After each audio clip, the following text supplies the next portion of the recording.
네, 그렇다면 한 주간에는 어떤 이슈들이 좀 기다리고 있을지 위클리 투자 핫이슈 시간에서 함께 알아보겠습니다. 함께 해주실 분 주식캐스터 연희님 모셨습니다. 연희님 안녕하세요. 안녕하세요. 네, 연희님 오전장부터 되게 연희님을 기다리신 분들이 많아요. 정말요? 네, 인사 한번 해주세요. 여러분 안녕하세요. 지난주에 못 뵀는데 콧물 나. 다음 주에도 또 쉬더라고요. 저희가. 그렇군요. 그쵸? 휴일이 있어요. 네. 그렇군요. 네, 이렇게 2주에 한 번씩 만나 뵙고 있는 연희님입니다. 네, 저희 그러면 이번 주에는 어떤 이슈가 있을지 먼저 타임라인을 통해서 저희 함께 이슈를 체크해 보도록 하겠습니다. 사실상 요즘 실적 발표 시즌이어가지고 네. 실적이 굉장히 또 많이 나오고 있는 상황이에요. 오늘도 실적 발표된 기업들이 굉장히 많고 지금 SK이노베이션, LS 일렉트릭 둘 다 실적이 좀 나왔던 것 같습니다. 그 외에도 뭐 SKI테크놀로지도 네. 오늘 조금 전에 말씀해 주셨지만 삼성전기, 기업은행 뭐 실적 발표가 굉장히 많고요. 화요일, 수요일, 목요일, 금요일로 갈수록 이제 수요일은 저희 휴장도 있고 네. 여러 가지 좀 이슈들이 있고요. FOMC까지도 체크를 해볼 필요가 있을 것 같습니다. 아무래도 이번 주는 실적 시즌이 좀 될 것 같은데 하나씩 저희가 좀 들여다보겠습니다. 일단은 오늘 월요일에 실적 발표하는 기업들이 상당히 많아서 지금 종목별로 하나씩 체크를 좀 하시고 계실 것 같아요. 먼저 SK이노베이션 오늘 실적이 발표가 됐죠. 어떻게 네. 보셨을까요? 아침에 이제 SK이노베이션 실적 발표가 나와서 좀 살펴봤는데요. SK이노베이션 1분기 매출은 전년 대비 1.5% 정도 감소하면서 18조 8,551억 원을 기록을 했고요. 네. 영업이익의 경우에는 전년 대비 66.6% 상승하면서 이번에 6,247억 원 정도의 이제 영업이익을 냈습니다. 이거를 좀 사업 부분별로 좀 뜯어서 살펴보면요. SK이노베이션 같은 경우에는 다들 잘 아시는 것처럼 정유 부분이 있고 또 윤활유 부분이 있고 화학이랑 배터리 부분 이렇게 그렇죠. 나눌 수가 네. 있을 것 같은데요. 일단 정유 사업 같은 경우에는요. 최근에 국제 유가가 좀 상승하면서 정제 마진이 회복이 되면서 영업이익이 좀 크게 상승했던 부분들이 있고요. 윤활유 사업부 같은 경우에도 지금 자회사 SK엔무브를 통해서 윤활유 시장에서 지금 글로벌 1위를 기록하면서 굉장히 견조하게 수요도 있고 캐시카우의 역할을 하고 있는 부분입니다. 하지만 이제 배터리 쪽 SK온 같은 경우에는요. 이번에 영업 손실이 3,315억 원을 기록하면서 전분기의 영업 손실이 186억 원이었거든요. 네. 근데 이번 분기가 3천억 원대로 더 늘어나면서 손실이 굉장히 커졌다라는 것을 확인해 볼 수가 있을 것 같습니다. 아무래도 이제 배터리 가격에 추가적인 하락이 있었고요. 또 이제 북미라던가 유럽 고객 사양 수요가 좀 둔화되면서 출하량이 전분기 대비 좀 많이 감소했다라는 거에 이제 이번 영업이익에 좀 차질이 있었던 것 같은데요. 네. 앞으로 기존의 공장 가동률이 좀 축소가 되고 유럽의 신규 공장 가동에 따른 고정비가 확대가 되면 실적 부진은 상반기 내내 좀 이어질 것으로 보고 있습니다. 어쨌든 이번 실적 같은 경우에는요. 정유 쪽이랑 뭐 윤활유 쪽 이쪽 부분이 굉장히 견조한 실적이었지만 네. 배터리 쪽에서 좀 아쉬운 부분들이 있었거든요. 이제 SK이노베이션이 좀 주가라던가 이런 좀 재평가를 받기 위해서는 배터리 쪽의 회복세가 좀 필요할 것 같은데요. 아직까지는 이제 전기차가 좀 캐즘을 겪고 있는 상황이기 때문에 상반기 말씀드렸다시피 실적 부진이 이어지겠지만 지금 그럼에도 불구하고 누적 수주 잔고가 400조 원을 돌파했다라고 합니다. 그래서 점진적으로 출하량이 증가될 것이라고 전망이 되고 있기 때문에 상반기까지는 좀 힘들지만 하반기부터는 조금 달라지지 않을까 이렇게 예상을 하고 있고요. 네. 이제 정유 쪽, 윤활유 쪽 굉장히 좋은 부분 모양새를 보이고 있고 특히 우리가 살펴볼 부분은 윤활유 쪽을 좀 살펴볼 필요가 있을 것 같아요. 네. 이제 윤활유 쪽 같은 경우에는요. 전기차용 윤활유도 굉장히 많이 수요가 있지만 또 AI 시장이 커지기 시작하면서 전력 효율 개선을 위해서 냉각 솔루션이 굉장히 중요해지고 있다라고 합니다. 여기에 활용되는 게 액침 냉각유라는 건데요. 지금 액침 냉각유 시장이 커지고 있는 만큼 윤활유 사업 시장에 또 신성장 동력이 작용이 된다면 SK이노베이션의 앞으로의 이익 체력은 조금 더 견고해질 수 있다, 강화될 수 있다 이렇게 생각하시면 되겠습니다. 네, SK이노베이션 일단 자회사 SK온 배터리 쪽에서는 여전히 좀 손실폭이 확대되는 모습이 나왔는데 그래도 유가가 오르면서 어느 정도 사업적인 이익은 방어가 된 것 같습니다. 앞으로 신사업에 대한 내용들까지 지금 컨퍼런스 콜에서 내용이 좀 다뤄지고 있으니까요. 확인해 보시면 좋을 것 같네요. 그러면 이제 두 번째 실적으로 LS 일렉트릭도 보겠습니다. 실적 발표된 다음에 주가가 한 단계 더 업돼서 움직이는 분위기인데요. 맞아요. 일단 그동안도 지금 이 구리 가격을 타고 전선 관련 종목, 전력기기 종목들이 굉장히 잘 갔는데 1분기 실적은 어떻게 나왔을까요? 네, 일단 주가 먼저 살펴보면요. LX 일렉트릭 3월에 52% 정도 상승했고요. 또 4월에도 67%가량 상승했고 오늘도 제가 여기 오기 전에 딱 주가 봤더니 지금 6% 정도 상승하고 네. 있는 걸 이렇게 확인을 해볼 수가 있을 것 같습니다. 이렇게 이제 주가가 굉장히 큰 폭으로 상승했던 이유 중 하나는 AI 시장이 커지기 시작하면서 데이터 센터가 확대가 되고 있고요. 그와 관련해서 전력 설비 수요가 증가하면서 뭐 미국발 기존에도 전력망 그 인프라 투자와 관련한 호재가 있었잖아요. 네. 여기에 플러스 AI 투자에 대한 겹호재가 겹치면서 생겼던 결과라고 보시면 되겠습니다. 자, 오늘 발표된 LS 일렉트릭 이제 매출 같은 경우에는요. 1분기 매출은 이제 6% 정도 증가하면서 이번에 1조 386억 원을 달성을 했고요. 영업이익은 15% 정도 상승하면서 네. 937억 원을 이제 기록을 했습니다. 사실 영업이익 같은 경우에는요. 컨센이 740억 원이었거든요. 근데 훨씬 더 예상보다 좋게 나오면서 전력기기나 뭐 배전 사업 이런 게 호조가 조금 반영된 결과라고 보시면 되겠습니다. 자, 그런데 LX 일렉트릭에서 우리가 조금 더 주목해 볼 만한 포인트가 있을 것 같은데요. 자, LX 일렉트릭의 주요 제품은요. 초고압 송정당이 아니라 이제 중저압 쪽이에요. 네네. 지금 2022년부터 전력 사업이 좀 호조를 보이고 있었잖아요. 근데 그 시장의 중심은 고압 송전단 제품이기 때문에 지금 LX 일렉트릭의 주요 제품인 중저압은 약간은 좀 소외됐다라고 보시면 될 것 같습니다. 네. 하지만 전력기기의 사이클을 우리가 좀 먼저 살펴보자면요. 먼저 고압 시장이 호황을 누린 다음에 그 호황을 누리는 기간이 한 3년에서 4년 정도가 돼요. 그러면 2022년부터 이제 호황이 됐기 때문에 한 2년 정도가 남았다라고 보시면 될 것 같거든요. 그러면은 이제 고압 쪽이 호황이 끝나면은 그 다음으로 이어지는 게 중저압 시장으로 이제 네. 보시면 될 것 같습니다.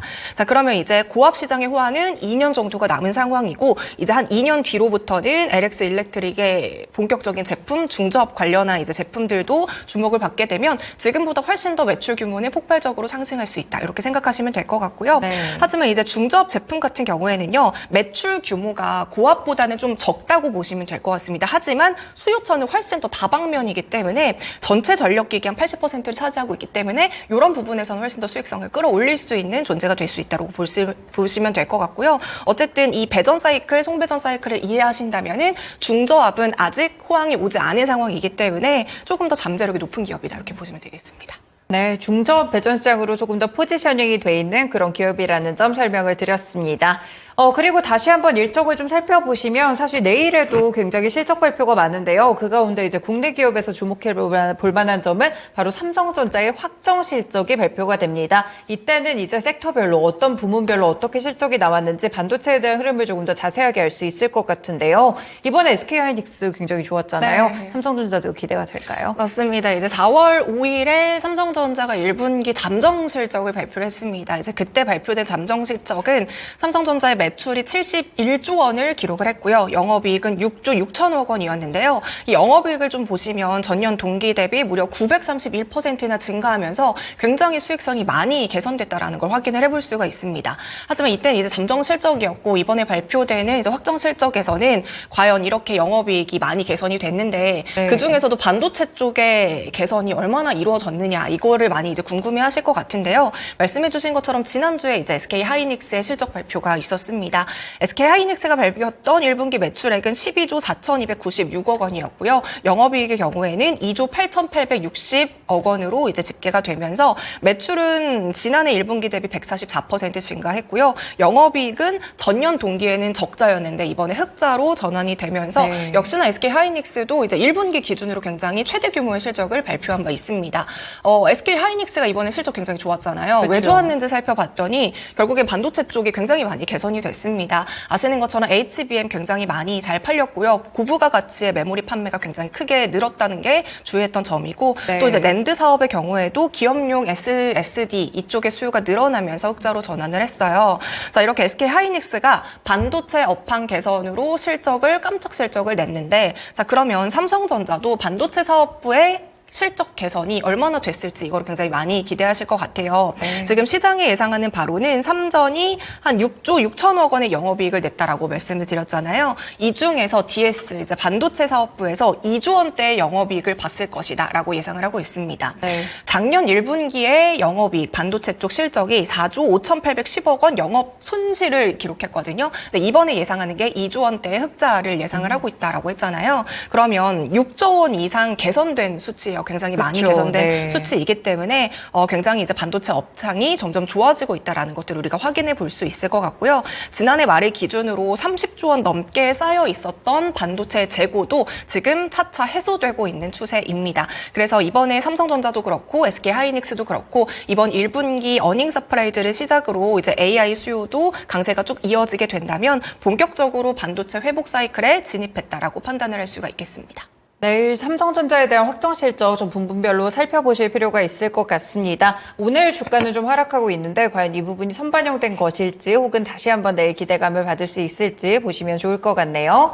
다음 일정으로 넘어가 보면 수요일 일단 미국의 FOMC 회의에 대한 내용들이 있을 텐데 마침 또 그때 근로자의 날이기 때문에 네. 국내 증시는 휴장에 들어가게 됩니다. 일단 FOMC 내용이 그러면은 목요일, 금요일 이 시장 때 이제 주 후반에 굉장히 중요할 것 같은데요. 지금 금리 동결에 대한 부분이 패드워치에서 거의 95% 넘어가면서 거의 확정적인 것 같아요. 일단 이번에는 파월 의장의 입이 훨씬 더 중요하겠죠. 맞아요. 이번 FOMC도 결국 금리 동결은 거의 확정치 되고 있고요. 결국에는 이제 이번 회의 발표 때 파월 의장이 얼마나 매파적인 스탠스를 보여주는지가 훨씬 더 관건이라고 보시면 되겠습니다. 네. 일단 지난주에 발표됐던 3월의 PC 가격 지수가 작년 같은 기간보다 한 2.8% 정도 상승하면서 예상보다는 살짝 높게 나왔던 바가 있습니다. 그리고 더불어서 3월 개인 소득은 0.5% 증가했고요. 또 개인 소비 역시 0.8% 정도 증가하면서 소비 지출도 계속해서 이어지면서 인플레이션 우려가 지금 커지고 있는 상황이죠. 네. 자, 그런데 이제 지난주 금요일에 뉴욕 증시가 일제히 상승하면서 마감을 했습니다. 그 이유는 이제 발표되는 기업들의 실적이 굉장히 좋았기 때문인데요. 물론 이제 테슬라 같은 경우에는 실적이 좀 저조했고 또 이제 이번 주에 애플의 실적도 발표가 될 예정입니다. 애플의 실적 역시 지금 애플이 또 중국에서 굉장히 고전을 면치 못하고 있는 상황이기 때문에 네. 실적이 저조할 것이다라고 예상을 하고 있어요. 하지만 테슬라랑 애플을 제외하고서는 알파벳이라던가 메타라던가 MS 실적이 굉장히 다 좋게 나왔습니다. 자, 실적이 좋게 나왔는데요. 지금 미국의 금리가 높은 상황임에도 불구하고 방금 개인 소득과 소비 지출이 증가했다라고 말씀을 드렸죠. 그리고 실적도 좋아서 금리가 높은데 경기가 굉장히 잘 돌아가고 있는 모습입니다. 그러니까 이제 또 미국 정부 입장에서는 지금 너무 급하게 막 금리를 인하하지 않아도 된다라는 그렇죠. 상황인 거죠. 네. 따라서 이번에 FOMC에서 파월 의장이 매파적인 표현을 좀 강하게 할 가능성이 있고요. 인플레이션에 대한 경고를 하게 된다면 물론 그 날은 이제 우리 국내 증시가 휴장이지만 그 다음 날에 국내 증시의 변수가 될 수가 있고요. 또 이제 하나는 그 다음 날에 우리나라에서는 또 밸류업 프로그램 맞아요. 가이드라인을 발표하는 네. 날입니다. 그렇기 때문에 FOMC 결과랑 또 이제 우리나라에서는 밸류업 가이드라인에 대한 영향으로 약간의 변동성이 생길 수 있다. 이런 점을 좀 주의해 주시면 좋을 것 같습니다. 네, 일단은 미국 시장도 여전히 분위기가 나쁘지 않은 상태로 가고 있기 때문에 FOMC에서 좀 매파적인 발언이 시장을 좀 냉각시킬 수 있을지 주 후반에 반영되는 이슈들을 저희가 또 자세하게 체크를 드리도록 하겠습니다. 네, 이렇게 일정들 좀 살펴봤고요. 마지막까지 미국에서 또 고용보고서 발표가 있으니까요. 금요일 일정도 중요하게 보시면 될 것 같네요. 그러면 오늘장 이슈부터 보겠습니다. 다음 달 5월 1일부터 이 교통비와 관련돼서도 K패스 신청이 들어간다고 하는데 네. 이전에 저희가 이 시간에 기후동행 카드를 또 맞아요. 말씀을 주셨잖아요. K패스랑은 어떤 차이점이 있는 걸까요? 이제 K패스 같은 경우에는 지금 카드 신청 기간이니까요. 이제 대중교통 자주 이용하시는 분들은 신청해 주시는 게 좋을 것 같고 5월 1일부터 시작이 됩니다. 기존에 저희가 1월에 기후 동행 카드에 대해서 제가 소개를 했던 적이 있었는데요. 네. 이거는 이제 월 62,000원을 내면은 서울의 대중교통을 무제한으로 이용할 수 있는 정기권이라고 생각을 하시면 됩니다. 그래서 이제 이거는 아무래도 서울권 대중교통에 좀 한정이 되어 있었다라는 아쉬운 점이 있었는데요. 이번에 K패스 같은 경우에는요. 뭐 얼마를 내면 무제한, 이게 정기권의 개념이 아니라 전국 단위의 대중교통비 환급 시스템이라고 보시면 되고요. 네. 이제 기존의 기후동행 같은 경우에는요. 뭐 GTX라던가 신분당선이라던가 광역버스, 농어촌버스 이런 것들은 이용이 불가하게 되어 있었어요. 근데 K패스 같은 경우에는 사용이 가능하다라는 데도 차이점이 있는 것 같습니다. 만약에 내가 한 달에 대중교통을 15번 이상 이용한다면 내가 낸 교통비의 최소 20%를 환급을 받을 수가 있고요. 만약에 내가 나이가 만 19세에서 34세 이하다라고 한다면 30%를 환급받을 수가 있고요. 내가 저소득층이다라고 한다면요. 53%까지 돌려받을 수 있는 제도라고 보시면 되겠습니다. 되겠습니다.